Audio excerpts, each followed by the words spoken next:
Hola, en este video vamos a comenzar con el capítulo 3 correspondiente al programa de certificación RHC SA del sistema operativo Linux Red Hat Enterprise en su edición número 8. El capítulo 3 se aborda el tema gestión básica de archivos. Al igual que en capítulos anteriores, voy a proceder a grabar varios videos para poder desarrollar todo el contenido del capítulo debido a que se abordan varios temas. Y para empezar en este primer video vamos a comenzar con el estudio de algunos conceptos teóricos. De manera general, a lo largo de todo el capítulo se van a estudiar los siguientes temas. Vamos a ver los tipos de archivo comunes en Linux, vamos a ver el proceso para comprimir y descomprimir archivos a través de la herramienta gzip ygunzip, archivar y comprimir archivos y directorios con la herramienta tar, vamos a conocer también cómo editar archivos con el editor de textos Vim, realizar las operaciones más comunes sobre archivos y directorios. También se va a proceder a crear enlaces hacia archivos y directorios, enlaces tanto simbólicos como enlaces duros. Y por último, identificar cuáles son las diferencias entre copiar y enlazar archivos y directorios. Para comenzar, lo referente con los tipos de archivo comunes en el sistema operativo Linux, de manera general existen estos 4 tipos de archivo. Los archivos regulares o directorios, archivos de bloque de dispositivo, archivos de carácter de dispositivo y lo que son las tuberías o pipes en inglés y los sockets. ¿A qué se refiere cada uno? Bueno, los archivos regulares pues son los dos tipos de archivo más común en el sistema Linux y aquí se hace referencia, por ejemplo, a archivos de texto, archivos de imagen, archivos de audio, video, PDFs, todo lo que usamos de manera cotidiana en el día a día. Por su parte, los directorios pues son contenedores de un conjunto de archivos. Los archivos de bloque de dispositivo, en este caso, son un tipo de archivo especial que es utilizado por el kernel para poder comunicarse con los dispositivos de hardware.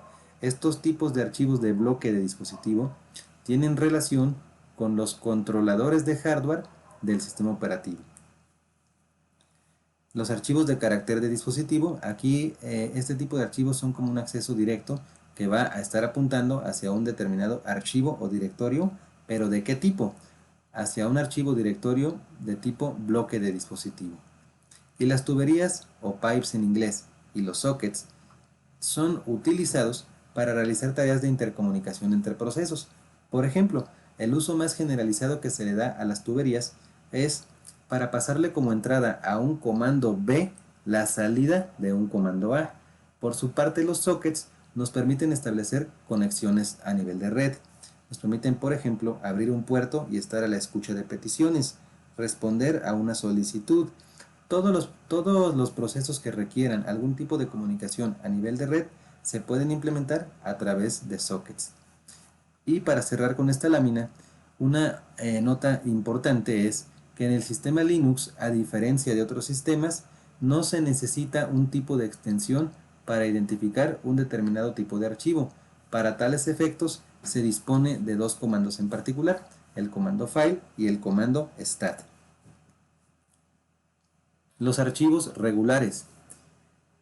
Como les decía, son archivos que pueden contener texto plano en código ASCII o bien pueden contener datos binarios.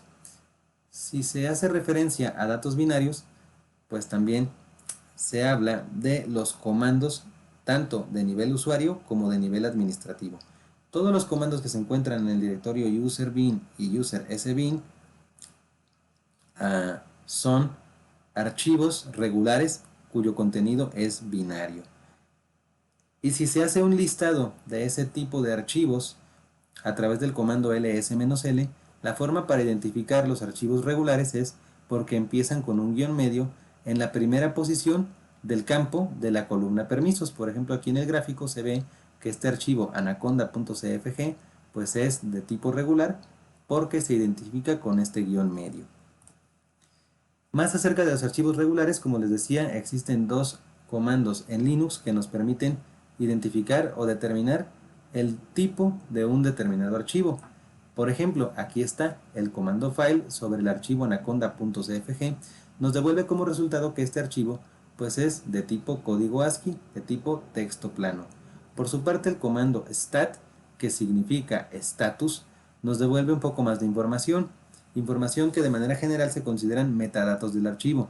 Por ejemplo, el nombre del archivo, su tamaño, el dispositivo al cual apunta, el nivel de permisos de acceso, el identificador del grupo, identificador de usuario, el propietario. Este valor de aquí, contexto, que hace referencia al contexto dentro de qué, dentro del sistema C Linux, el módulo de seguridad reforzada C Linux. Y esta parte de aquí, la fecha de acceso, fecha de modificación y cambio, también como les decía, se consideran metadatos del archivo. Ahora los archivos de directorio. Los directorios esencialmente pues son contenedores lógicos que pueden almacenar tanto archivos como subdirectorios. Cuando se hace un listado del contenido de un directorio, si dentro de este hay elementos que se identifiquen con una letra D en la primera posición del campo de la columna permisos, pues estos que se identifican con una D es porque son directorios. Quiere decir que, por ejemplo, en este caso, si estamos haciendo un listado sobre el directorio user, estos elementos de aquí, bin, games, include, lib, etc., son subdirectorios del directorio user. Ahora bien, archivos especiales de dispositivo, de bloque y carácter. Este tipo de archivos son importantes, son un poquito diferentes a los anteriores. Son muy importantes ¿por qué? Pues porque van a estar asociados o relacionados con los dispositivos de hardware del sistema operativo. Por lo tanto, se puede establecer que cada componente de hardware en el sistema va a tener asociado o mapeado un archivo dentro del directorio dep. Si recuerdan, en capítulos anteriores decíamos que aquí, en este directorio dep, se almacena toda la información o todos los archivos que nos permiten tener acceso a los dispositivos de hardware. Ese archivo en particular va a ser utilizado por el kernel para comunicarse con un determinado dispositivo. Y cuando se hace un listado del contenido de un directorio, los archivos de dispositivo y los archivos de bloque se van a identificar, al igual que en el caso anterior, por la primera letra o por la letra que aparece en la primera posición del campo de la columna permisos. Si es una letra B, entonces sería un archivo de bloque. Y si es una letra C, entonces sería un archivo de tipo carácter. Y observen aquí que se hace mención también de estos dos elementos, un número 5 aquí y un número 1 aquí, que hacen referencia a un concepto que se le conoce como major number y minor number respectivamente. Vamos a ver qué es cada uno de ellos. El número establecido en la columna major device o major number, es decir, este número 5 de aquí, aquí dice que identifica o representa a qué tipo de dispositivo se está apuntando con base en una tabla de equivalencia. Si ese número fuese un número 8, entonces se estaría refiriendo a un disco de tipo SATA. Si fuera un 253, este número identifica un dispositivo que está mapeado con volúmenes lógicos de tipo o particiones LVM. Si fuera un 11, entonces se hace referencia a un dispositivo óptico como un mouse, una lectora de DVDs o una lectora de pasaportes. Y en el caso, por ejemplo, de aquí del gráfico, que es un número 5, pues aquí identifica que es de tipo consola. Todo lo que sea 5 es de tipo consola. Y por su parte, el número establecido en la columna Minor Device identifica o representa la cantidad de particiones o volúmenes lógicos con que va a contar un determinado dispositivo de almacenamiento. Eso, traducido en esta imagen de aquí, ¿qué quiere decir? ¿Qué representa entonces este número 5 y este número 1? El número 5 pues hace referencia a que ese archivo en particular está asociado con una consola. Consola, por ejemplo, como hiperterminal, como algún puerto serial o la consola de comandos, sencillamente.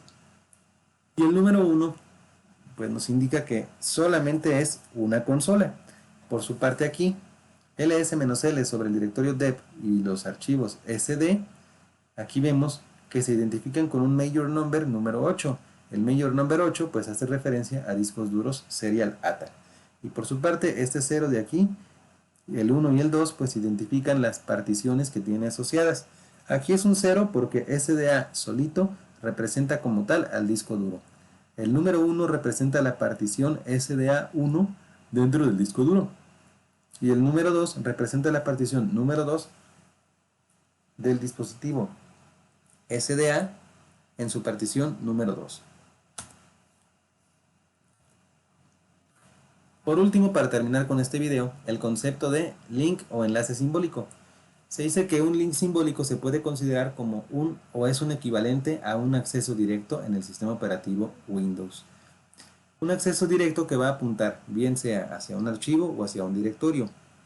Por su parte también, un enlace simbólico, cuando se hace un listado del contenido de un directorio, se identifica con una letra L en la primera posición de la columna permisos, como aparece aquí en el gráfico. Una letra L. Por su parte, la flecha que apunta hacia el archivo o directorio objetivo. De tal manera, esta flecha de aquí. ¿Qué quiere decir esto? Entonces, que el directorio user sbin bigr tiene un enlace simbólico que apunta hacia el archivo bipw. Eso significa este mensaje de aquí. Muy bien, con eso terminaríamos este primer video, que fue una pequeña introducción teórica a los primeros temas referentes a este capítulo número 3, gestión básica de archivos. En siguientes videos vamos a grabar un ejercicio práctico sobre el uso del comando file, el comando stat y el proceso para archivar archivos y directorios con la herramienta tar. Como siempre les digo, si el contenido del video y el contenido del canal en general les parece bueno y les aporta valor, les agradezco mucho que consideren suscribirse al canal y con mucho gusto seguiré creando contenido para todos ustedes. Muchas gracias, saludos y hasta la próxima.